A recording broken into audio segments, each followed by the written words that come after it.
I don't know if you know of this show. It's called Action for Assange. It's on YouTube. And what do you think they do? They talk about Action for Assange and about how to save journalism, the First Amendment, the bedrock of our democracy, not Trump being president, but this, not being rude to Jim Acosta, the First Amendment is the bedrock of our democracy, even though our democracy was taken from us decades ago. So if you want to talk about that stuff, this is what YouTube does to you now. So it says the following content has been identified by the YouTube community as inappropriate or offensive to some audiences. And then it says this content may be inappropriate for some users. Do you wish to continue? Is this like some kind of underage pornography you're about to enter into? What is this? This is conversations about journalism and prosecution, government war crimes. Yeah, this isn't kiddie porn. That stuff you can get on Twitter. Yes. It's not even any bestiality of any kind. It's just talking about Assange.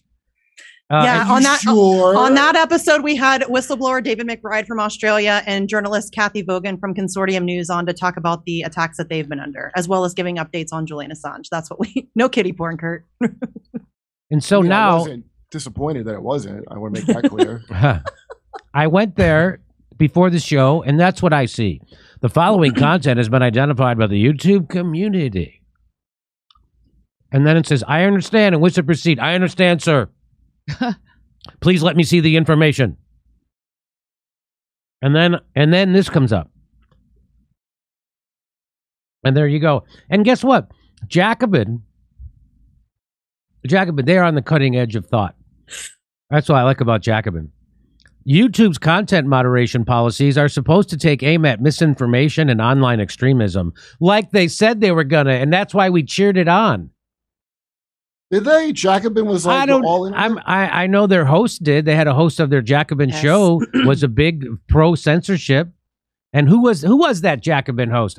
Anna Kasparian, the shit lib, who's corrupted over by the big donor money over at TYT, which is why they did anti-Julian Assange videos. Boy, they just turn her button 3 clicks clockwise and she'll spew out whatever you want. And so this is what they say. Instead of taking aim at misinformation and online extremism, they have suppressed the visibility and growth of independent left-wing media outlets. Well, who saw that coming? So surprising. Oh, my God. This is a shocker. Maybe you guys should have got rid of your fucking pro-censorship host before, like maybe before a year ago or 2 years ago. God damn it. But I'm glad that they came around. Jacobin now, they get it now a little. Even though if you read the article, one of the people they pretend is a victim is one of the biggest pro-censorship people around. But anyway, and so this is all about the military-industrial complex, what Eisenhower warned us about.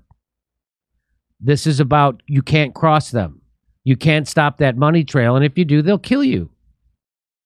And and they're doing worse to Julian Assange right now. They're torturing him over a decade-long prison sentence. I mean, he's not sentenced, but that's what it is. And so that it's like, you want to do this? You want to go tell the truth? This is what's going to happen to you. And guess who's okay with it? The Democrats and the Republicans. Right now, Joe Biden's in power. They're going to tell you to vote for him. The Young Turks are going to tell you to vote for those people. People with MSNBC contracts are going to tell you to vote for those people. The worst, most disgusting people in the world. There is no bigger criminal in the world than Joe Biden. There isn't. Anything you'd like to... so how are you handling this kind of censorship, this kind of bullshit? Well, I mean, first of all, we're a tiny channel. I think we have like... maybe 3,600 subscribers or something. So the idea that they're even coming after tiny little channels like ours now is interesting. I mean, we've always been kind of shadow banned and algorithmically screwed over. I mean, Assange is in our title. We're kind of expecting that. But we're on Rockfin, we're on Odyssey. We're trying to get on other platforms and stuff like that. But I mean, this is, we need to, and credit to Max Blumenthal, he helped call attention to this. And that's what we need to do. When any one of us is censored, we all need to stand up and fight back against it. When Mint Press and Consortium News gets hit by PayPal, we all need to stand up and kind of speak out against that and fight back against it. Because really this is, to me, it's the front line for everything else. We cannot effectively fight for anything that we care about if we can't have conversations and educate ourselves and others and enter into discourse and have debate. And so this really is the front line for everything. So this is the United States seeking global jurisdiction over information and journalism, and that should terrify everybody. So I mean, we'll just keep plugging away, keep fighting, keep putting out content and trying to get people to engage in the fight for Julian Assange and the future of press freedom. That's all we can do. But we need mass public pressure. It's going to take, mass public pressure to end this thing. Well, let's hope we get it. Here's Max's tweet, by the way. He did tweet it out. YouTube has censored action for Assange's latest panel, raising awareness about the plight of political prisoner Julian Assange. Viewed must sign in, then pass through 2 baseless warnings about inappropriate content.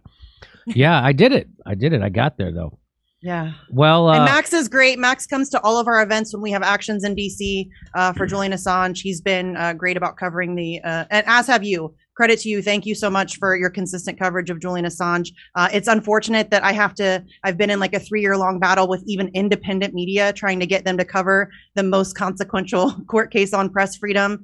So that's, it's really frustrating, and I never have to ask you to cover it. So that's great, and I appreciate it. So thank you for that. Well, you have to understand, a lot of these people are just doing this temporarily so they can get to their next job of like being a Netflix writer or something. Yeah. Yeah. Yeah.